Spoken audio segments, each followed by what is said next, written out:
নিজের মারে বাদ দিয়ে মা বানালে যেমন হয়, নিজের বাবারে বাদ দিয়ে শ্বশুরকে শ্বশুর বাবাজি বলে বেশি আদর করলে যেমনটি হয়, ঠিক তেমনটি হয়েছে। এরপরও যদি লজ্জার শরম এই জাতির না হয়, শুনে রাখুন, আল্লামা কোরআনের পাখি আল্লামা সাইদি সাহেব যা বলে গিয়েছিলেন, প্রত্যেকটা কথা ভবিষ্যৎবাণীগুলি যেমন ঘটে যাচ্ছে, আমিও আপনাদের মাঝে ভবিষ্যৎবাণী একটা রেখে যাচ্ছি। আজ যদি আমরা সকল প্রকারের ভেদাভেদ ভুলে গিয়ে এক প্ল্যাটফর্মে দাঁড়িয়ে আমরা যেহেতু স্বীকার করছি বাংলাদেশ জামাত ইসলামী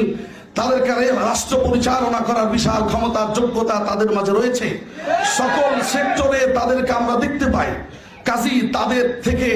আকীদা খারাপ, অমুক খারাপ, এইগুলা অহিতুক কথাবার্তা না বলে আসুন তাদের কাছে জুড়ে গিয়ে অন্তত তাদের হাতকে মজবুত করে